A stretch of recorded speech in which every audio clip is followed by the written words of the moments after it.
Ibihe byiza cyane kuri udahwema kudukurikirana umunsi ku wundi n'iby'agaciro komeza uzajye dukurikirana natwe ntabwo tuzahwema kuguhereza amakuru azajya abagezweho haba amakuru yo mu Rwanda muri Afurika ndetse n'ahandi hose ku isi. Icyo usabwa ni kimwe gusa no gukora subscribe kuri Kigali YouTube ukibuka no gukanda kukazogera kugira ngo buri nkuru yose izajya kuri YouTube channel yacu uzajye uyibona mu bambere 5 kuri 5. Reka rero nizere ko umeze neza cyane ahantu hose uherereye.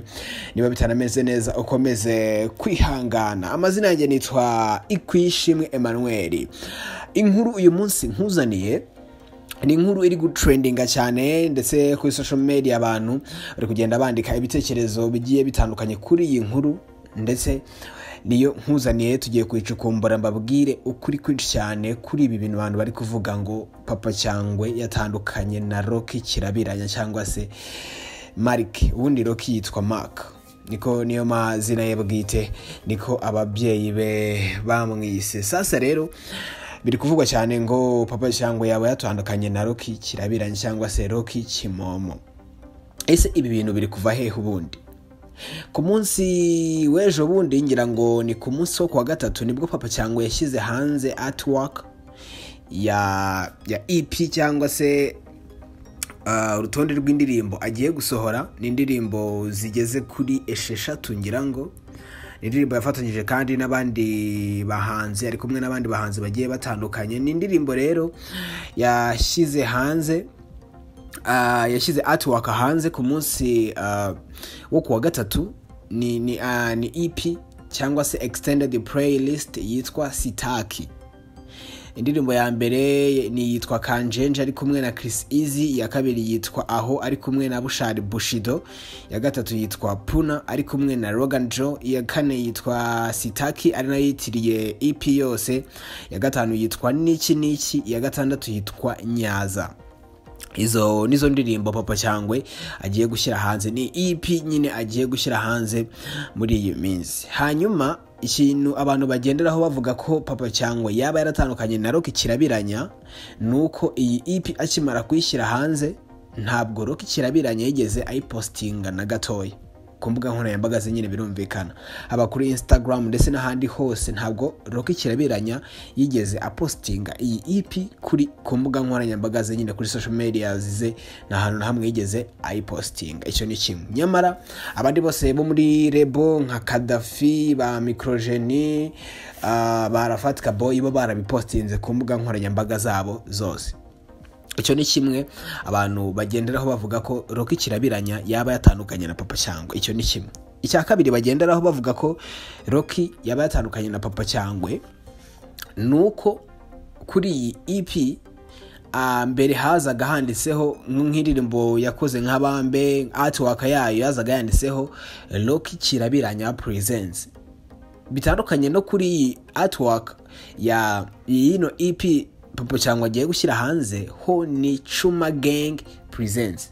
Murabyumva ko bitandukanye. Mbere yari Rocky Entertainment Presents, ubu ngubu rero ni Chuma Gang Presents. Ibyo nibyo abantu bari kugenderaho bavuga ko papa cyangwe ubu ngubu ashobora kuba yatandukanye na Rocky kirabiranya. Ariko dufite na view ya papa cyangwe, dufite n'uruhande rwa papa cyangwe nk'uko tubikesha ikinyamakuru cyitwa The Choice Live.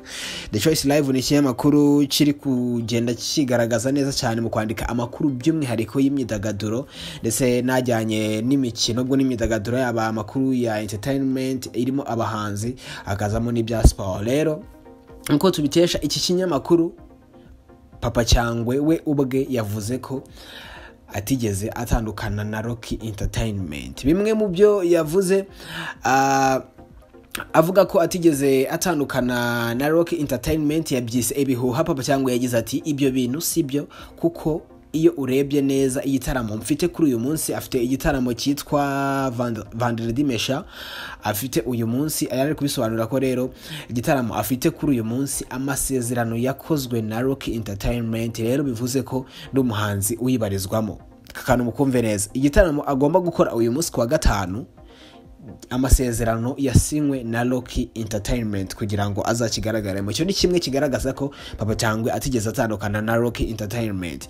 Icya kabiri Papa Cyangwe rero bamubajije igituma muri iyi misi bigaragara ko yaba atabanye neza n'umukoresha we Uwizeyimana Mark cyangwa se Uwizeyimana Mark uzwi nka Rocky Kimomo. Yasubije ati kuba Rocky ataramamaza EP yanjye yitwa Staki, yagize ati kwamamaza bari kumubaza nyine impamvu Rocky atigeze yamamaza EP agiye gusohora yitwa Staki. Hanyuma Papa Cyangwe aravuga ngo kwamamaza EP yanjye ni ubushake bwabo arimo gukorana nabo, abo arimo kwamamariza ku mbuga nkoranyambaga ze bamusabye kubanza agakora ibyabo hanyuma akazabona kwamamaza ibyanjye. Rero abo nibasozanya nawe azamamaza iyanjye nyuma. No kuvuga ngo Rocky Kirabiranya aherutse gusinyana amasezerano na company ya Airtel kuzajya ayamamariza. Rero buriya baramubwiye ngo ugomba kuzajya wamamaza, ugomba kubanza kwamamaza ibyacu hanyuma ukazabona kwamamaza ibyawe nyuma. Rero niyo mpamvu Papa Cyangwe yahereyeho asobanura ko atigeze atandukana na Rocky Entertainment. kuba ataramwamamarije EP yitwa Staki agiye gusohora vuba nuko ari ubushake bwabo arimo gukorera muri no misi. Ni benshi bagiye batandukanye ko Rocky Kirabiranye yamamariza abantu benshi, ariko rero Papa Cyangwe ngo yabisobanuye n'ubushake bwabo ari kwamamariza ko bamubwiye ngo agomba kubanza kwamamaza ibintu byabo hanyuma akazabona kwamamaza ibijyanye n'ibye cyangwa se n'ibya Papa Cyangwe nyuma.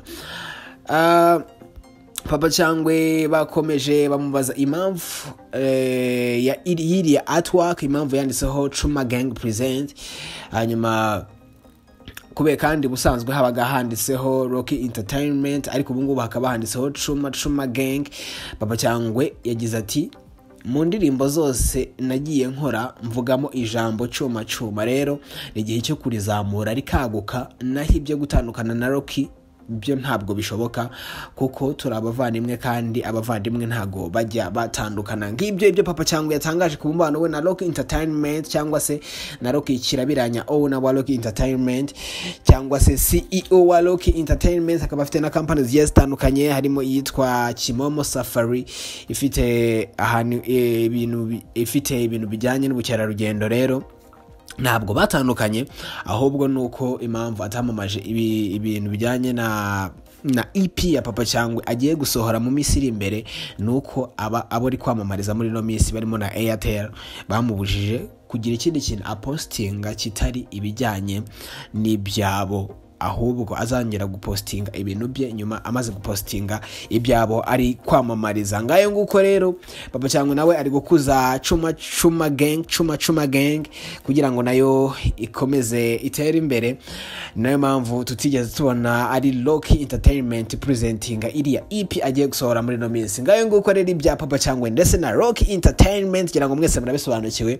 Abantu bibazaga ngo bagiye gutandukana, ntabwo bagiye gutandukana, ahubwo na agacenje gato kabayemo ariko kadafite ahantu bihuriye no gutandukana na Rocky Entertainment. Rocky Entertainment yamukoreye ibintu byinshi cyane Papa Cyangwe, nayo yamushyize ku ikarita y'abanyamuziki. Imbere yakoraga umuziki, ariko nyuma aho ahuriye na Rocky yakoze umuziki abantu bamenya indirimbo ze zirimo Ngaho, Kunsutsu, Imbeba ndetse n'izindi mwagiye mumenya ndetse mukanakunda. Iheruka yitwa Bambe, niyo aheruka gusohora, niyo aherutse gushyira hanze indirimbo nziza cyane yanakunzwe cyane, yamaze no kurebwa n'abantu barenga miliyoni kuri YouTube. Rero ntabwo batandukanye, ahubwo ni impinduka nkeya zabaye zatumye abantu batangira gutekereza ko baba batandukanye, ariko baracyari kumwe nta nubwo bateze gutandukana nk'uko Papa Cyangwe yabivuze ngo nabavandimwe kandi abavandimwe ntago bajya batandukana. Ngayo nguko rero ibya Papa Cyangwe na Rocky Entertainment